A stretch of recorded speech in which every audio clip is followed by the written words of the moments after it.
പുൽപ്പള്ളിയിൽ പ്രശസ്തമായ സീത ലവകുശ ക്ഷേത്രം സ്ഥിതി ചെയ്യുന്നു. വാൽമീകിയുടെ ഒരു ആശ്രമവും ഉണ്ട്. അവ കാണുന്നതിന് വേണ്ടിയാണ് സീനിയർ സഞ്ചാരി പോകുന്നത്. ശ്രീരാമനാൽ ഉപേക്ഷിക്കപ്പെട്ട ഗർഭിണിയായ സീത പുൽപ്പള്ളിയിൽ എത്തിച്ചേർന്നു എന്നാണ് ഐതിഹ്യം. രാമസഹോദരനായ ലക്ഷ്മണനാണ് സീതയെ ഇവിടെ എത്തിച്ചത്. ഗർഭിണിയായ സീതയ്ക്ക് വാൽമീകിയുടെ ആശ്രമത്തിൽ അഭയം നൽകി. അവിടെ വെച്ച് സീത ലവനും കുശനും ജന്മം നൽകി. ലവനും കുശനും കളിച്ചു വളർന്ന സ്ഥലമാണ് സീത ലവകുശ ക്ഷേത്രം. സീതാദേവിയാണ് മുഖ്യക്ഷേത്രത്തിലെ പ്രതിഷ്ഠ. കിഴക്കേ കവാടം. മനോഹരമായ മ്യൂറൽ പെയിന്റിങ്ങുകൾ ഈ കവാടത്തിൽ പതിച്ചിരിക്കുന്നു. ഇടതുവശത്തെ ലവകുശ ക്ഷേത്രം, നടുക്ക് സീതാദേവി ക്ഷേത്രം, വലതുഭാഗത്തായി ആ കാണുന്ന പഴയ കെട്ടിടം പാട്ടുപുരയാണ്. സീതാദേവി ക്ഷേത്രത്തിന്റെ മുൻവശത്ത് 8 തൂണുകളുള്ള നടപ്പന്തൽ കാണാം. ഇരട്ട ഗോപുരങ്ങളോടുകൂടിയ 2 ക്ഷേത്രങ്ങൾ, ഒന്ന് ലവകുശന്മാർക്കും മറ്റേത് തലചില്ലുവാനും വേണ്ടിയുള്ളതാണ്. അയ്യപ്പ സ്വാമിയെ പ്രതിഷ്ഠിച്ചിരിക്കുന്നു.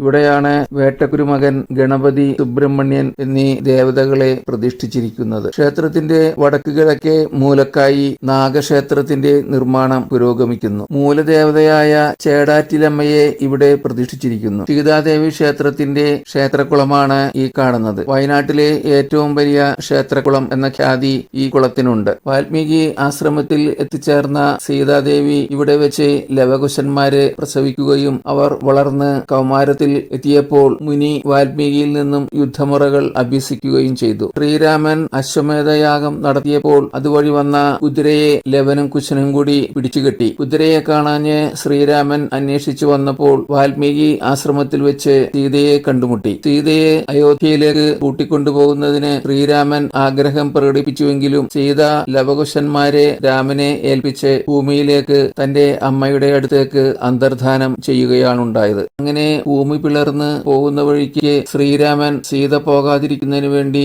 മുടിയിൽ പിടിച്ചു വലിച്ചു. പക്ഷേ മുടി അറ്റുപോയി സീത ഭൂമിയിലേക്ക് താഴ്ന്നുപോയി. അങ്ങനെ മുടിയറ്റ സീതയെയാണ് ഭൂമിയിലേക്ക് താഴ്ന്നുപോയത്. അതുകൊണ്ടാണ് ജടയറ്റ സീതാദേവിയെ ഇവിടെ പ്രാർത്ഥിച്ച് ഉപാസിച്ചു വരുന്നത്. ജടയറ്റ സീതാദേവി ഭൂമിയിലേക്ക് അന്തർധാനം ചെയ്ത സ്ഥലത്താണ് ഈ സഹസ്രദള പത്മം സ്ഥാപിച്ചിരിക്കുന്നത്. ഇനി നമുക്ക് വാൽമീകി ആശ്രമത്തിലേക്ക് പോകാം. സീതാദേവി ക്ഷേത്രത്തിൽ നിന്നും 3 കിലോമീറ്റർ ദൂരമുണ്ട് വാൽമീകി ആശ്രമത്തിലേക്ക്. ഞങ്ങളങ്ങനെ വാൽമീകി മഹർഷിയുടെ ആശ്രമത്തിൽ എത്തിച്ചേർന്നിരിക്കുകയാണ്. വലത്തേക്ക് പോയാൽ വാൽമീകി മഹർഷിയുടെ ആശ്രമമാണ്. ഇവിടെ ഇതാ പുതിയൊരു വൃത്താകൃതിയിലുള്ള ക്ഷേത്രം നിർമ്മാണം കഴിഞ്ഞ് വരുന്നു. ഈ ക്ഷേത്രത്തിൽ വാൽമീകിയുടെയും ആഞ്ജനേയന്റെയും പ്രതിഷ്ഠയാണ് ഉള്ളത്. തൊട്ടടുത്തായി ഒരു ഭജനമഠവും കാണാം. ഞാനങ്ങനെ ആശ്രമത്തിലേക്ക് നടന്നു. വളരെ ശാന്തമായ ഒരു സ്ഥലം തന്നെയാണ്. തപോവനം എന്ന് പറയാവുന്ന ഒരു ആശ്രമം. പൂജകളും ഹോമങ്ങളും നടക്കുന്നതിന് വേണ്ടിയുള്ള പ്രത്യേക സജ്ജീകരണങ്ങൾ ഇവിടെ നടത്തിയിരിക്കുന്നു. ഈ കാണുന്ന